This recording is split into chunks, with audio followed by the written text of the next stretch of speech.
Il ne s'agit pas d'autoriser ou non le régime ukrainien à frapper la Russie avec les armes de l'OTAN.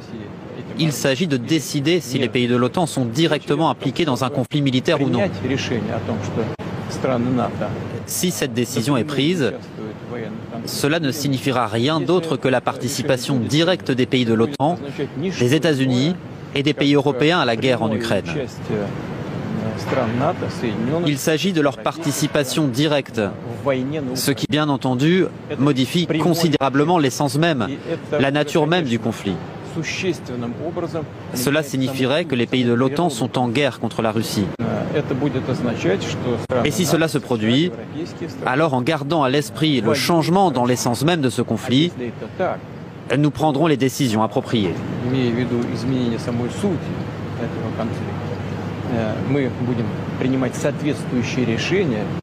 Virginie Pironon, là c'est très clair. Bon, manifestement. Camarades, vous avez entendu. Il dit il ne s'agit pas d'autoriser, de donner une autorisation à l'Ukraine de frapper le territoire russe en profondeur. Il s'agit de, on va dire, de l'entrée en guerre des pays de l'OTAN contre la Russie. Il s'agit de l'entrée en guerre des États-Unis contre la Russie. Il s'agit de l'entrée en guerre des pays européens contre la Russie. À partir de ce moment, lui va réfléchir et il prendra une autre décision. Eh tiens, chers camarades d'Afrique, Yoroman. Yoroman. La menace que Poutine a faite en 2022, avant de donner l'assaut sur l'Ukraine, quand il a dit que les Occidentaux ne verront même pas, ils n'auront même pas le temps de cligner des yeux. Et puis la catastrophe va s'opérer dans leur pays. Ok. C'est ce qui approche. Trump l'a dit dans leur débat contre Kamala Harris. Il dit, les gens ne savent pas. Les gens s'amusent, mais on tend vers la troisième guerre mondiale. Les gens jouent avec le feu. Frère, quand tu joues avec le feu, faut faire attention parce que ça peut te brûler. Le feu n'est pas quelque chose avec lequel on doit jouer. Mais comment? Comment? Aujourd'hui, Anthony Blinken, secrétaire d'État américain, et le ministre des Affaires étrangères de Royaume-Uni, ils sont allés à Kiev pour aller parler à Kiev, à Zelensky, je dirais, pour demander à Zelensky de renoncer à l'éventualité de paix. Et ils ont dit qu'ils vont voir ils vont faire pression sur Biden, afin que Biden puisse donner l'ordre, afin que Biden puisse donner l'autorisation à l'Ukraine de frapper sur le territoire russe avec les missiles qui sont donnés à l'Ukraine. Alors que ces missiles-là, les Ukrainiens ne maîtrisent pas encore ces missiles. Les Ukrainiens ne maîtrisent pas encore ces missiles. C'est-à-dire que, je dirais, l'utilisation rationnelle de ces missiles-là, en réalité, les Ukrainiens ne maîtrisent pas encore leurs coordonnées, tout ça, ils ne maîtrisent pas encore. Il faut des Occidentaux pour les aider à utiliser ces missiles. C'est pourquoi Poutine dit, c'est une question de si oui ou non les Occidentaux vont rentrer en guerre contre la Russie. Parce que ce n'est pas l'Ukraine, ce n'est pas les Ukrainiens qui vont appuyer sur le bouton, ce sont les Occidentaux qui vont appuyer sur le bouton, donc ce sont les Occidentaux qui vont frapper la Russie en profondeur. À partir de ce moment, chers camarades d'Afrique, les données vont changer en profondeur. C'est-à-dire que les données, c'est-à-dire que la configuration, le paradigme va changer. Poutine va dans l'ordre pour frapper le Sabomba. On ne parle même pas de Satan 1 ni Satan 2. Le Sabomba seul, il rase toute l'île de France. C'est que si on dépose Sabomba ici, douille, nous tous, on est morts. C'est que si Poutine dit aujourd'hui, je rentre en guerre contre l'Occident, moi je m'en vais au Mali. Je quitte la France. Je cherche mon enfant, je le mets au dos. On marche un peu. On s'en va vers Mauritanie, Cheikh Amara peut l'Afrique. C'est pas du jeu au nom de Dieu qu'il cherche. De toute façon, Poutine parle là, il peut agir. Il peut agir. Et regardez, il a dit, ne donnez pas les missiles à l'Ukraine. Vous avez donné, il n'a pas parlé. Il a dit, ne donnez pas les avions à l'Ukraine. Vous avez donné les avions, il n'a pas parlé. D'ailleurs, même le premier F-16 qu'ils ont soulevé, il a descendu ça. Vous avez donné les chars. Vous avez tout donné, mais le gars, il est en train... Pourquoi? Parce que le gars, il est en train de prendre Pokrov. Alors que si Poutine arrive à prendre Pokrov aujourd'hui, Pokrov là, il reste une seule, je dirais, une seule poignée de résistance avant Pokrov. Donc, s'il arrive à prendre Pokrov, le moyen de... C'est-à-dire que la ligne de ravitaillement des Ukrainiens est coupée. Il ne peut plus gagner la guerre. Il peut pas gagner la guerre, ça c'est sûr. Mais ça devient difficile leur ravitaillement sur le terrain. C'est pourquoi Zelensky avait demandé à Olaf Scholz, le président, le chancelier allemand Olaf Scholz, Zelensky a demandé à Olaf Scholz de parler de paix, de trouver des moyens, des voisins moyens pour trouver la paix entre l'Ukraine et la Russie. C'est ce qu'ils avaient décidé.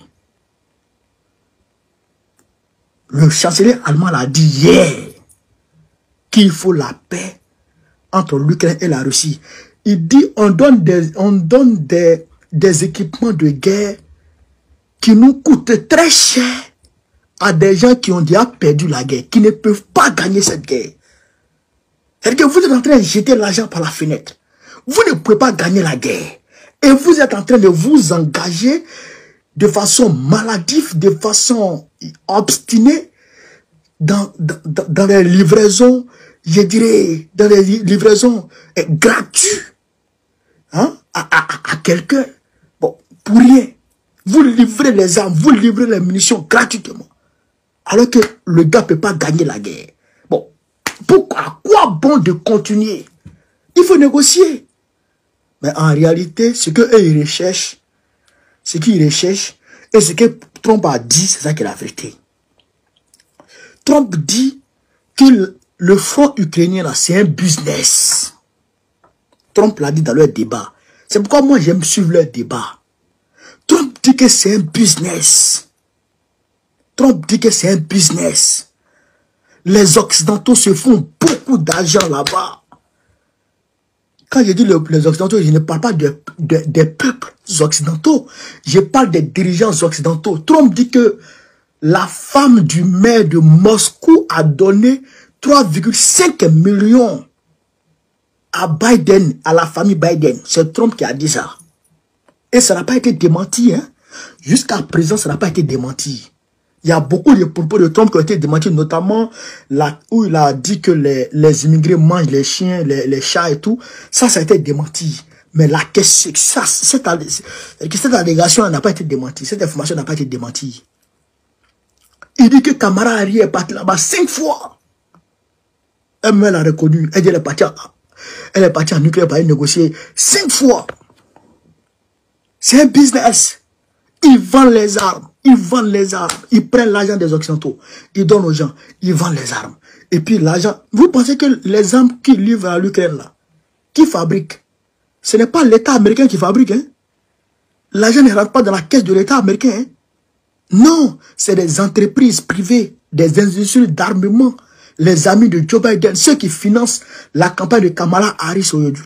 Ce sont eux qui vendent les armes. Donc, eux, leur business, là, c'est ça qui marche. Donc, ils volent l'argent à l'État américain pour mettre dans les caisses et ils fabriquent les armes. C'est-à-dire qu'ils surfacturent ça.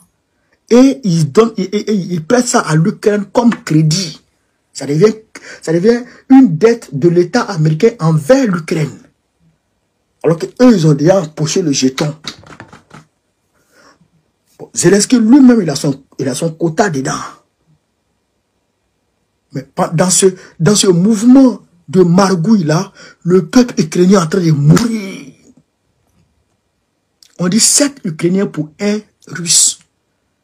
7 Ukrainiens pour 1 Russe.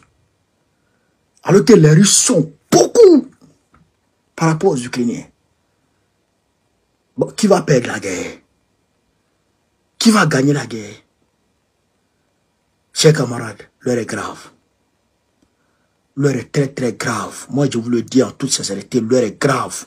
On tend vers la 3e guerre mondiale. Ce que les Occidentaux sont en train de faire là, avec cette réponse de Poutine là, on tend vers la 3e guerre mondiale. Mais si ça commence, en tout cas, nous les Africains, on ne va pas rentrer dedans. On ne va pas venir aider les Occidentaux. Jamais on va aider les Occidentaux.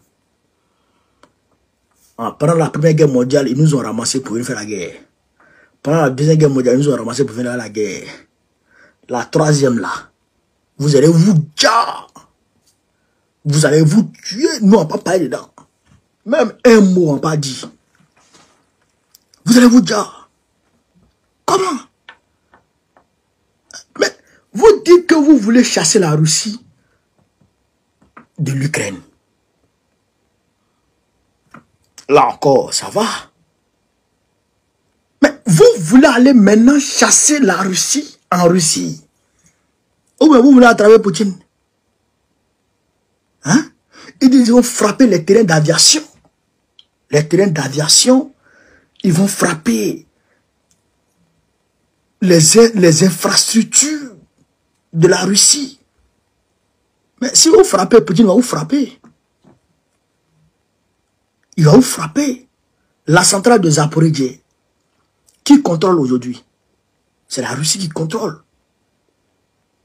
Hein? Alors que Tchernobyl, quand Tchernobyl a explosé, c'était une centrale. Je crois que c'était en Ukraine, je pense. Tchernobyl. C'était l'ex-Union soviétique. Mais quand Tchernobyl a explosé, les nuages sont arrivés qu'en France ici. Et qu'en France ici. Tchernobyl. Imagine Tchernobyl. Imagine Zaporijia, ça fait combien de fois Tchernobyl?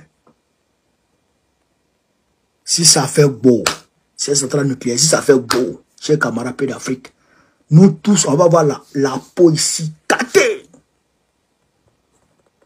Nous tous, ceux-là jouent avec le feu. Hein.